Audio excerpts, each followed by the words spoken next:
Hey there and welcome back to another Avatar video. And recently I made a video talking about the Fire Nation's genocide of the Airbenders, and this got me thinking about the Fire Nation in general and their actions during the 100-Year War. And this in turn got me thinking about how useless they seem to be. Like seriously, they're quite terrible at this whole conquest thing. And you might be sitting there thinking, what?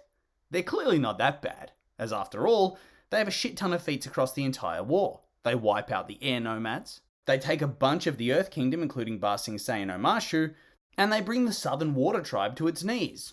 Yeah, that's all well and good, but when you look a little deeper, whilst they do indeed stay on track to win the war, until they get avatared at the end and give up, I feel like they really should have gotten a lot more done in the 100 years that this thing was actually going on. Like, come on, Fire Nation, be better.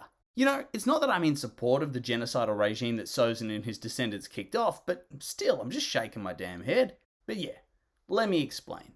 So, we'll start off with a bit of context.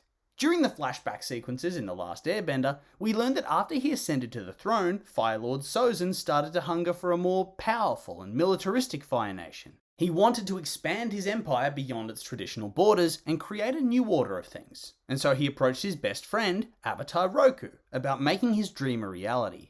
And perhaps it's not the smartest decision to tell the living embodiment of peace and harmony that you want the Fire Nation to become the only true power in the world and throw out the balance that's persisted for thousands of years, but that's okay. He thought that their friendship would let Roku compromise on his beliefs, or that he too thought that the Fire Nation is the only one that's capable of ruling over the world peacefully. That in the end, their dominance would be for the best.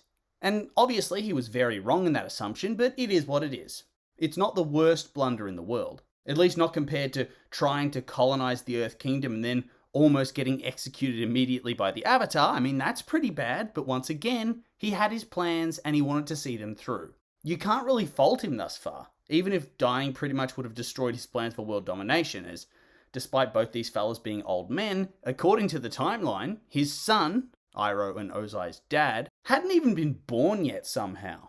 And then after his death, there probably would have been chaos in the Fire Nation, and therefore, no more 100-Year War, so in hindsight, Roku probably should have killed him, hey? Oh well, that blunder aside, Sozin goes on to do almost everything right in the next couple of years. Starting with the whole Roku's Island incident. He sees the volcanoes erupted, and he goes to help on his dragon and gets seen doing so he already seems like a bit of a hero to his people. He's coming to save them. And then, when he sees Roku in a moment of weakness, he's able to abandon him to die and reset the Avatar cycle, ensuring that the next one's going to be a child when his plans start to properly take shape, easier to defeat.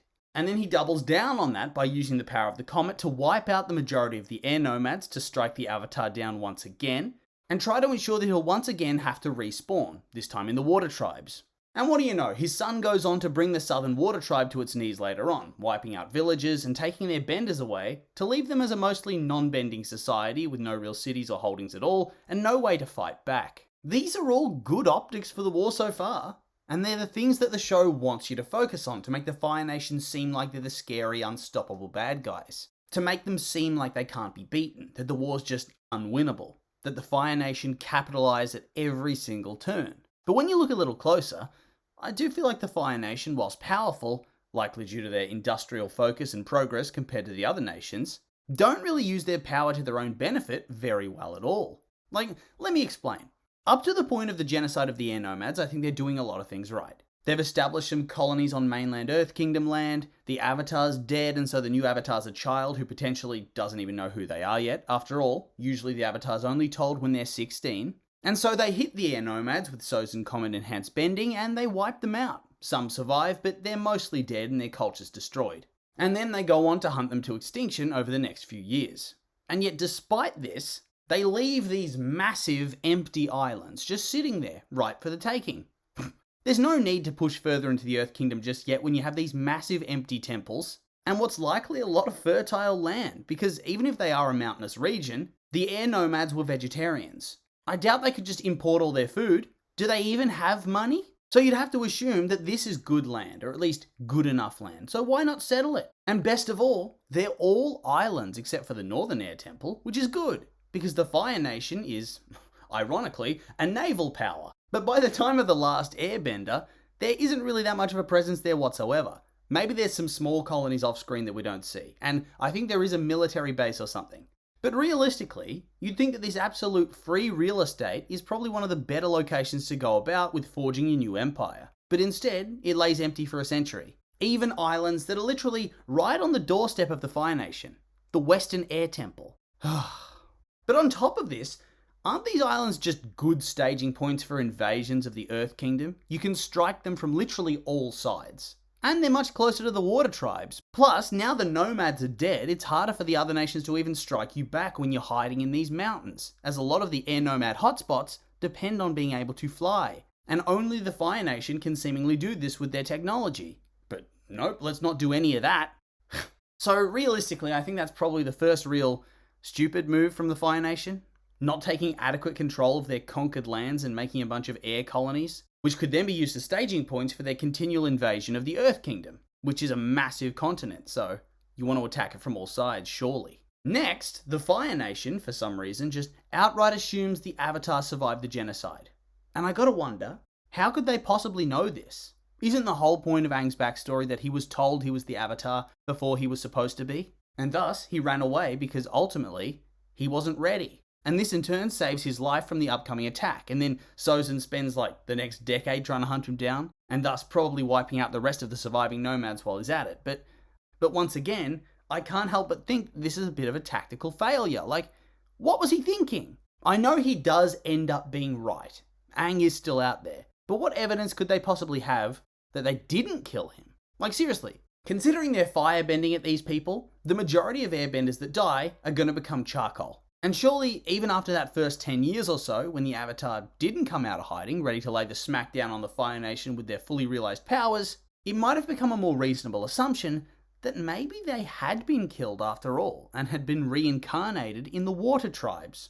And hey, maybe that's the reason why Sozin's son pillaged the Southern Water Tribe and kidnapped the Benders. Both to cripple them, and thus get rid of an enemy navy that could probably oppose him one day, and also check if he could maybe kill the Avatar again. But then I also gotta wonder, why does it take them 100 years to properly siege the North with the intention of sacking it? This should have been, I don't know, the first thing they did after wiping out the nomads. I mean, the whole invasion sort of depends on the Fire Nation having a powerful navy, right? Somehow, I don't see the Earth Kingdom having a very strong navy. Do we even see any Earth ships in the show? I don't remember. So maybe, before they do a proper full-scale invasion of the Earth Kingdom, it would be best to hit the poles, both to ensure that the new Avatar, if there is one, dies again, and also to just get rid of the nation that controls water and thus can sink your navy far more easily, and make you a lot weaker.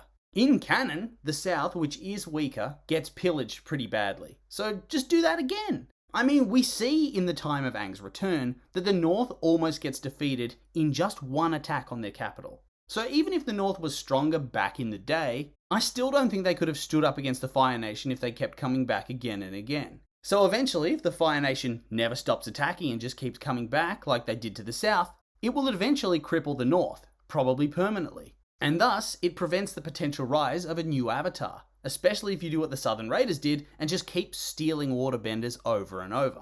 And then, you just proceed as normal for the Earth Kingdom. Just dominate the coastlines and the outlying islands and work your way inwards. Although, based on the show, it looks like that's not what happened anyway, which also leaves me scratching my head. Like, why would you leave a place like Kyoshi Island unconquered? Suddenly, looking at this, after having written this video, it's become quite clear to me how a seemingly ragtag, underdeveloped, ununified society like the Earth Kingdom was able to so wholly resist the Fire Nation at the height of its power for so long. Just general Fire Nation incompetence.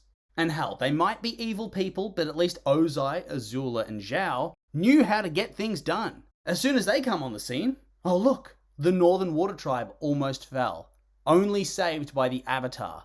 Whoops, Omashu's fallen, would you look at that? And Ba Sing Se, the impenetrable city, the hope of the Earth Kingdom. Oops, it fell from the inside to a coup. Ooh, the Avatar's also finally dead, but only saved because of spirit water.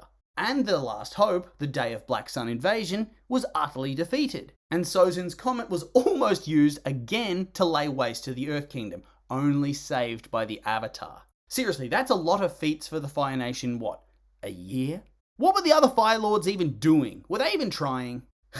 So yeah, this video is just a bit of fun. I get that things had to happen certain ways for the sake of the plot, but that doesn't mean I can't poke fun of it all the same. But of course, with all that being said, these were just my opinions, and now I'd like to hear yours. What's your thoughts on the Fire Nation's invasion strategy? Do you think it was the best way to go about things, or maybe you think I've got a point?